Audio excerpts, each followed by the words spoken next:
Eleanor pushed open the heavy wooden door of Riverside Cafe, and the familiar warmth wrapped around her like a comfort blanket. The smell of fresh coffee and baked pastries filled the air as her cane tapped gently against the polished floor. She had been coming to this cafe for almost 2 years now, ever since she started her university studies. Every detail was memorized in her mind. The counter was exactly 12 steps from the entrance. The stairs leading to the upper seating area were at 20 paces to the right. Her favorite corner table, the one by the window where she could feel the afternoon sun on her face, was straight ahead. Today felt different somehow. Eleanor could not explain why, but there was something unusual in the air.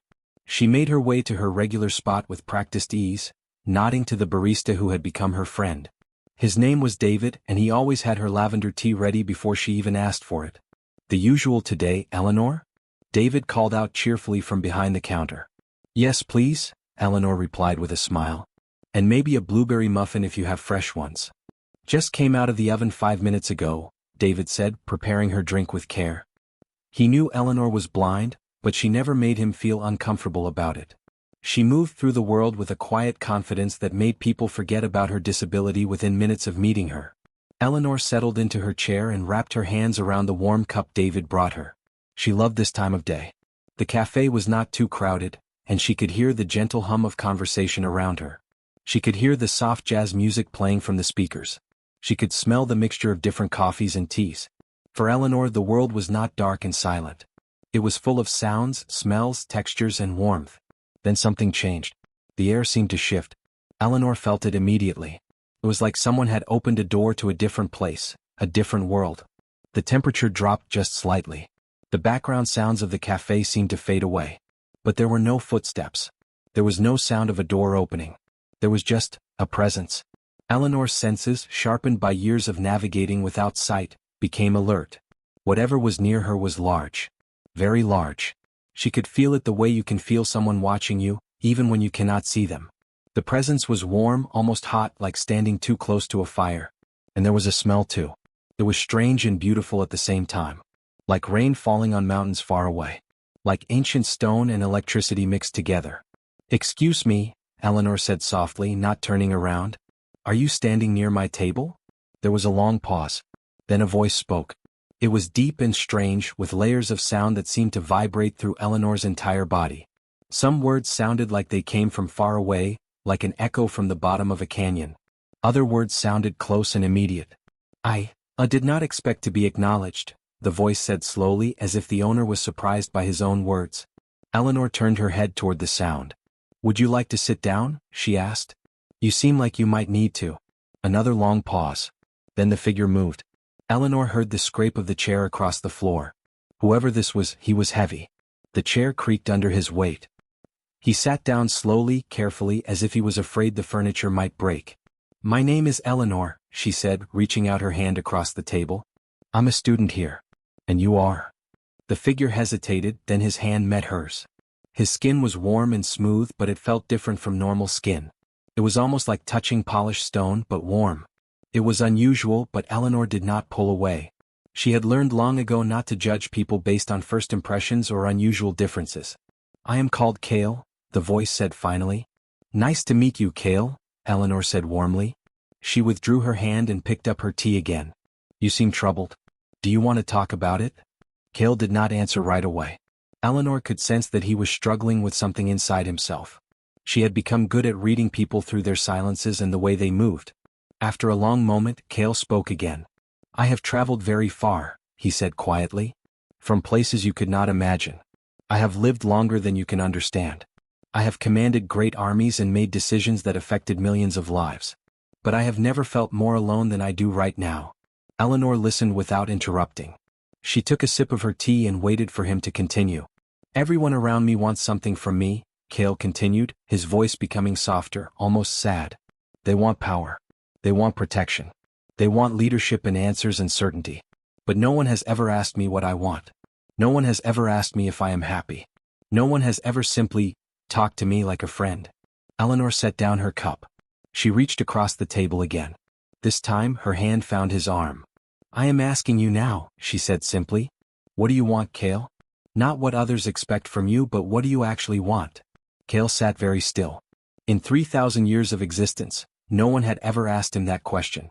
No one had ever cared about his personal desires. He had always been the sovereign, the ruler, the commander. He had never been simply Kale. "I do not know," he said finally, and his voice sounded almost like that of a young child discovering the world for the first time. "I do not know what I want anymore." Eleanor smiled. "Then maybe we can figure it out together," she said. "I come here every Tuesday and Thursday. If you want to talk more, I will be here. We can be friends, Kale. We can just talk. No expectations, no demands. Just two people in a cafe drinking tea and talking about life." For the first time in thousands of years, something inside Kale's ancient heart began to crack open.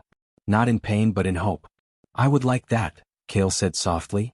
"I would like that very much." And that is how the friendship between Eleanor and the lonely alien began. The weeks that followed became a routine that Eleanor looked forward to with increasing joy. Every Tuesday and Thursday evening, she would arrive at Riverside Cafe at exactly 6 o'clock. She would order her lavender tea and sit at her corner table. Within minutes, Kale would appear. Not through the front door like normal customers. He would simply materialize beside her table as if he had always been there. Eleanor never asked how he did this. She had learned that some questions were better left unasked.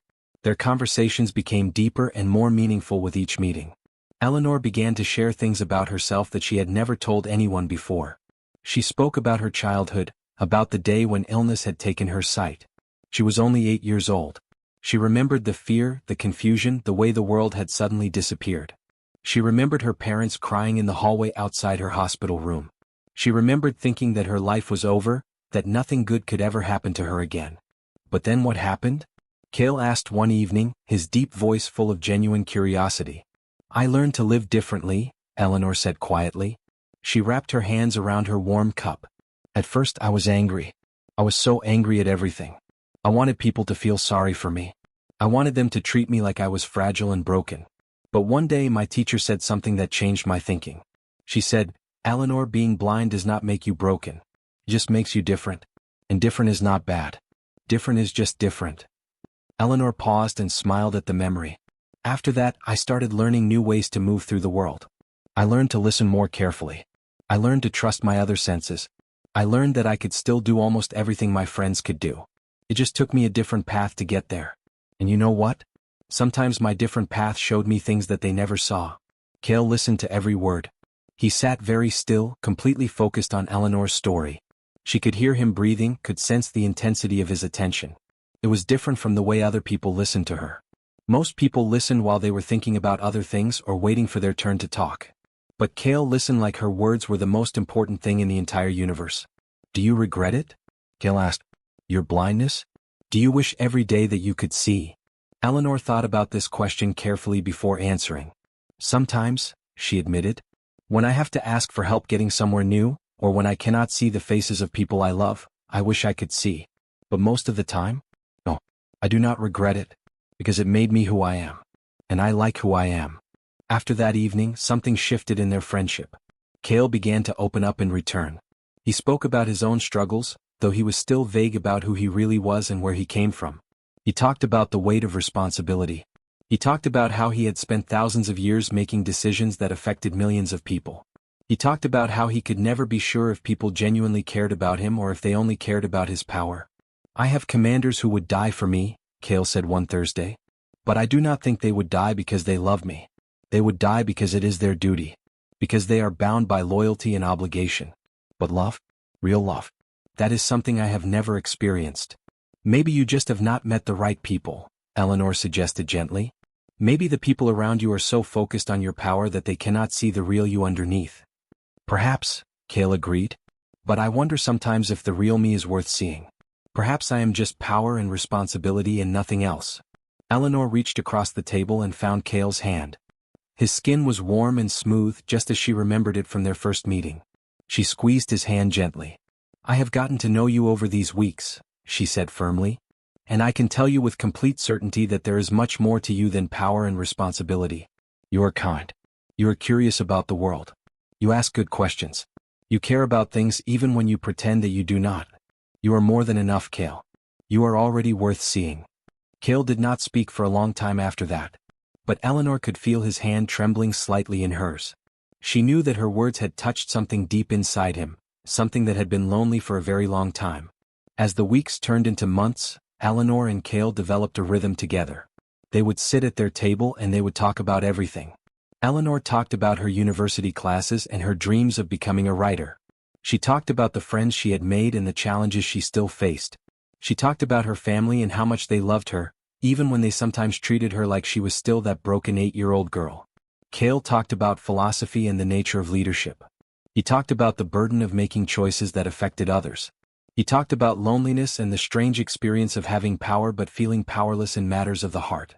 He never fully explained who he was or where he came from, but Eleanor stopped needing those explanations. She knew him. Not his title or his background, but him. The real Cale beneath all the mystery. One evening in late autumn, as rain pattered against the cafe windows, Eleanor said something that would change everything. "Cale," she said softly, "I do not know what you are or where you come from, but I want you to know that I see you. The real you. And I care about you." Cale's hand found hers across the table. "And I have never felt more seen," he whispered, "than I do right now in this moment with you." That night, beneath the soft glow of cafe lights, two lonely souls had found something they both desperately needed. Not romance, not yet, but genuine connection. Real friendship. A place where they could simply be themselves without judgment or expectation. It was the beginning of something extraordinary. It started as a faint vibration in Eleanor's pocket. She felt her phone buzzing insistently against her leg. She had set it to vibrate because she did not like loud noises in the quiet sanctuary of the cafe. But this was not a normal phone call. The vibration pattern was different, more urgent and frantic. Eleanor ignored it at first, continuing her conversation with Cale about a book she was reading. But then it happened again. And again. Finally, she excused herself and checked her phone using the screen reader application that helped her navigate technology. News alerts were flooding in. Emergency broadcasts. Urgent messages. The words did not make complete sense to Eleanor, but she understood enough. Something terrible was happening somewhere far away. A rebellion. A war. Some kind of crisis that seemed to be spreading rapidly. Eleanor turned back to Cale. "Are you getting messages too?" she asked. Cale did not respond. Eleanor could hear him sitting perfectly still, and his silence was different from his usual thoughtful pauses. This silence was heavy with tension and fear. It was the silence of someone receiving devastating news. "Cale?" Eleanor called out softly. "What is happening?" Before Cale could answer, the cafe door burst open. The gentle background music stopped abruptly. Eleanor heard multiple people entering at once. Their movements were organized and precise, not like regular customers. Their clothing made strange sounds, metallic and unusual. The air temperature shifted dramatically. "My sovereign," a voice said urgently. It was a woman's voice, but it sounded strange, almost mechanical. "We must leave this world immediately. The rebellion has taken control of 3 military outposts. They have declared open war. Your presence is required on the central station. Millions are demanding your leadership." Eleanor's heart began to race. She did not understand most of what the woman was saying, but she understood one thing clearly. Cale was not who she thought he was. He was something much more than just a lonely traveler seeking companionship in a cafe. "Wait," Eleanor said, her voice steady despite her racing heart. "Cale, what is happening? Who are these people?" Cale stood up suddenly. His chair scraped loudly against the floor.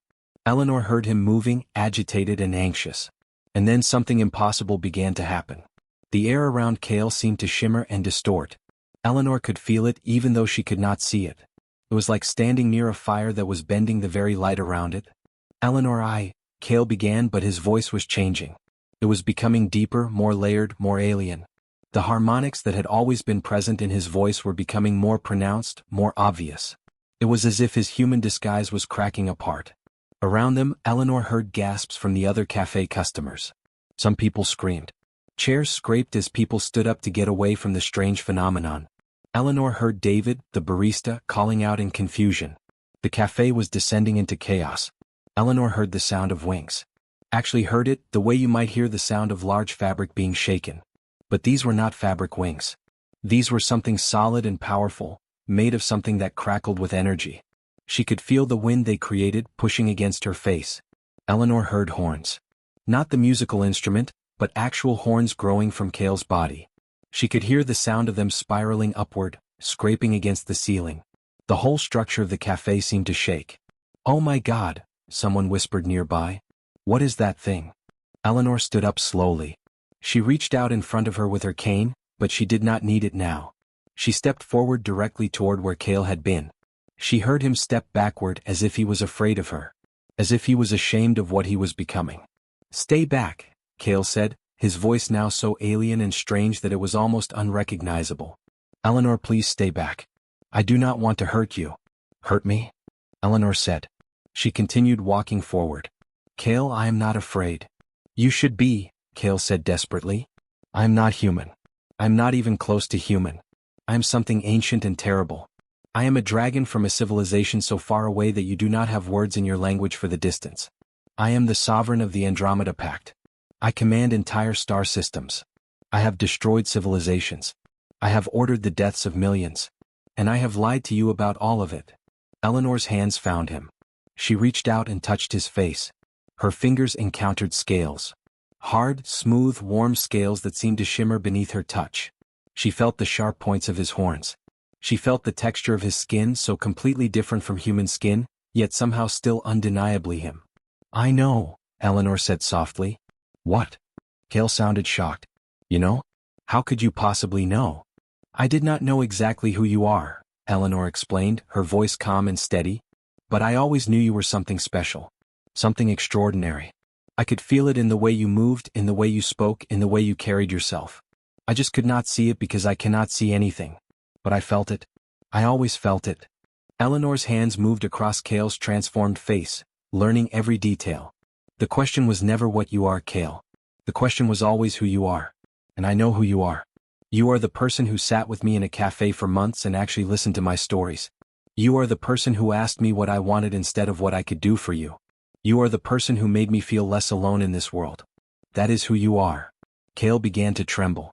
For 3,000 years, he had hidden behind titles and power and authority. He had worn masks and maintained facades. But here, in this moment, with Eleanor's hands on his true face, he felt completely exposed and completely accepted. "I do not deserve your kindness," Cale whispered. "Maybe not," Eleanor agreed. "But I am giving it anyway. Because I see you, Cale. The real you. And I still care about you." The Grand Council chamber materialized around Cale in a blink of light. One moment he was standing in the cafe with Eleanor's hands on his true face. The next moment he was being transported across the galaxy by forces beyond his control. His advisors had used emergency teleportation technology, pulling him away from Earth against his will. He wanted to resist, to stay with Eleanor, but the pull of his duty was too strong. He was the sovereign. Billions of lives depended on him. The chamber was vast and cold. Holographic displays floated in the air, showing maps of star systems under siege. Red indicators marked territories that had fallen to the rebellion. Yellow indicators showed territories under threat. Green indicators, the ones that were safe, were shrinking by the hour. Cale's military commanders surrounded him, their faces grim and their voices urgent. "My sovereign," General Marcus said, stepping forward. His skin was blue-gray and he had 4 arms. He was one of Cale's oldest and most trusted commanders. "The rebellion controls more than 30% of our territories now. They claim you have abandoned your people. They say you have gone soft, that you have forgotten the strength that built our civilization." "Where did the rebellion start?" Cale asked, though he already knew the answer. He had felt it coming for years. A faction of military leaders who believed that power and strength were more important than anything else. They had always disapproved of Cale's approach to governance. They wanted conquest. They wanted domination. They wanted a sovereign who ruled through fear instead of through wisdom. "In the outer territories," another commander said. His name was Vex, and he was a member of the reptilian species, similar in some ways to Cale's own dragon nature. "They have recruited thousands of soldiers from the outer colonies. They have weapons we did not know existed. My sovereign, if we do not respond with overwhelming force immediately, they will take the central station within weeks." Cale looked at the holographic displays. The numbers were staggering. Millions of soldiers ready for war. Trillions of credits worth of military equipment. Planets that would be destroyed if battle came to them. Billions of civilians who would suffer and die in the conflict. And all of this was happening because he had been sitting in a cafe on a small planet called Earth, drinking tea with a blind human girl and forgetting his responsibilities. "Assemble a battle fleet," Cale commanded. "We will move to intercept the rebel forces at the Kepler station. We will." He stopped. An image flashed in his mind. Eleanor's hands on his true face. Eleanor saying, "I see you, the real you. And I still care about you." Cale turned away from the holographic displays. "I need time to think," he said. "My sovereign, there is no time," General Marcus protested. "Every hour we delay gives the rebellion more opportunity to advance. We must act now." "I said I need time," Cale said firmly. His voice carried the ancient weight of his authority. Even in his distraction and confusion, his commanders immediately fell silent and stepped back. Cale moved to the observation window of the chamber. It looked out into space, showing the vast expanse of stars and galaxies. Somewhere out there, on a small blue planet, Eleanor was probably wondering what had happened to him. She was probably scared and confused. He had vanished without explanation. He had left her alone without even saying goodbye. For 3,000 years, Cale had been the sovereign. He had made decisions that affected billions of lives. He had sent soldiers to war. He had made choices that resulted in the deaths of millions. He had always justified these decisions as necessary, as the price of maintaining order and stability. But had any of those decisions been made out of genuine concern for the people he ruled? Or had they all been about maintaining power? Eleanor had taught him something during their months together in the cafe. She had taught him that real strength was not about power. Real strength was about connection. Real strength was about caring enough to listen to another person's story. Real strength was about admitting that you were lonely and afraid. Cale turned back to face his commanders. "I have a decision to make," he said slowly. "And I need you all to understand that this decision will change everything about how our civilization operates." General Marcus stepped forward. "My sovereign, what are you saying?" "I am saying that we will not respond to the rebellion with military force," Cale said calmly. "Not immediately. First, I will go to the rebel leaders and I will listen to them. I will hear their concerns. I will understand what has driven them to this point." The commanders erupted in protest. Their voices overlapped in urgent disagreement. They called Cale weak. They said he was abandoning his people. They warned him that the rebellion would interpret his peaceful approach as fear. But Cale raised his hand for silence.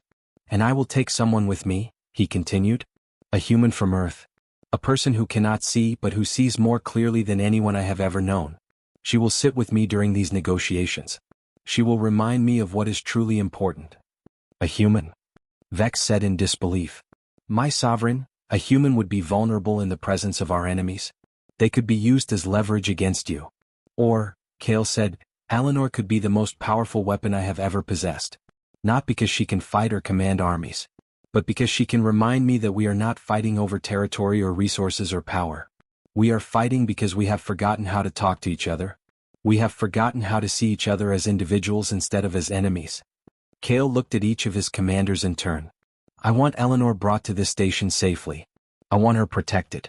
And I want her to be part of this process. If any of you have a problem with this decision, you are free to leave my service. But know this, the sovereign you have served for 3,000 years is changing. I am choosing a different path. And if you cannot accept that, then you cannot serve me anymore." The chamber fell silent. No one moved. No one spoke. Finally, General Marcus stepped forward and bowed deeply. "If this is your will, my sovereign, then we will make it so.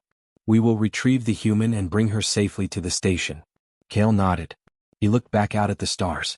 Somewhere out there was Eleanor. And for the first time in his entire existence, Cale realized that saving his civilization might require him to do something completely different than what he had always done. It might require him to listen. It might require him to be vulnerable. It might require him to let someone else help him see clearly.